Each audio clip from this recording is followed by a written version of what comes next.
This is it, folks. It's all she wrote.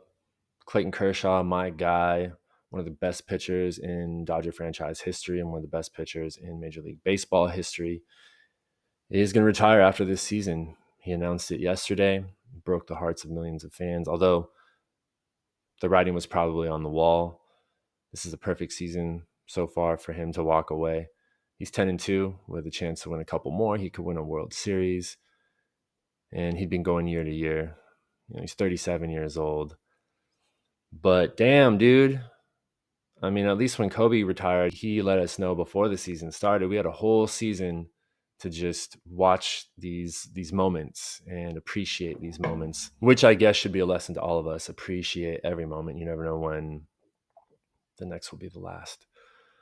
But this is it for Kershaw. And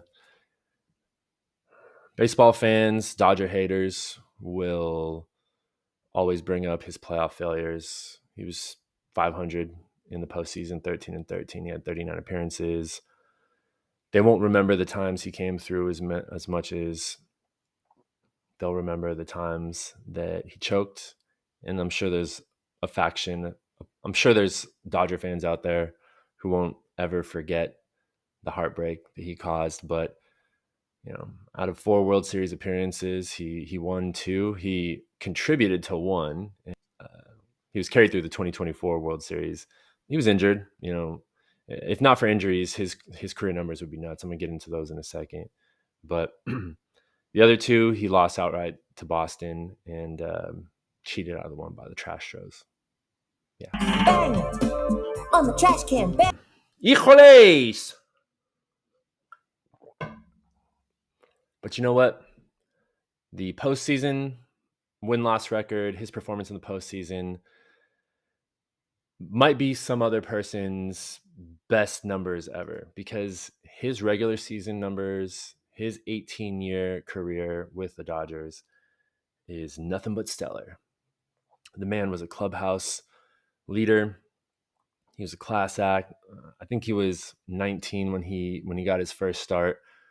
I mentioned the 2-time World Series champ. He won 3 Cy Young Awards, one in 2011, and then he went back-to-back 2013, 2014. Look up his ERAs in those seasons, or maybe I'll put them on the screen here.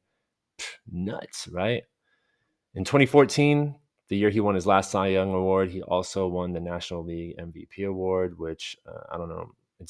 It's been done maybe fewer than 10 times. Not too many times. In the live ball era, which is essentially the last 100 years or so of baseball, when offensive production increased throughout games, there was a shift to trying to score more runs, hit more home runs, maybe some adjustments in the way that baseballs were manufactured. In the live ball era, Clayton Kershaw has the lowest ERA of any pitcher with at least 2,000 innings, 2.5 ERA. He has a career win-loss record of 222 and 96 so far. Hopefully he adds a couple of more, finishes 224 and 96, which won't put him in the top 10 or top 20 of MLB pitchers all time, but he has the best record among pitchers with fewer than 100 losses. So take that for what it is. He's only one of 20 pitchers to have at least 3,000 career strikeouts. The fam and I were there to watch him throw that pitch at that game, get his 3,000th strikeout. Man, I scored too. I bought those tickets weeks in advance for the bobblehead because it was a Yoshi bobblehead night. And dang, I got lucky. It's kind of like the folks who happen to have tickets for tonight's game. Little did you know that you'd be seeing Clayton Kershaw pitch his final game at Chavez Ravine, at least in the regular season. In 2011, the year he won his first Cy Young Award, he won the pitching Triple Crown, which is the most wins, lowest ERA, and most strikeouts for any pitcher in either league. He was just a G, man. He was just a G.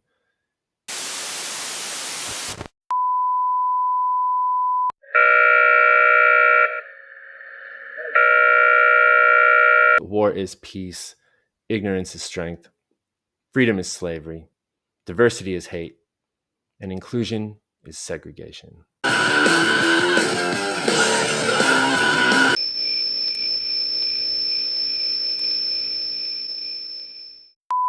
But what we do know, it is the last guaranteed regular season start that Clayton Kershaw will ever make in this hallowed ballpark. When I think of Clayton Kershaw, I think of one of the best competitors of all time.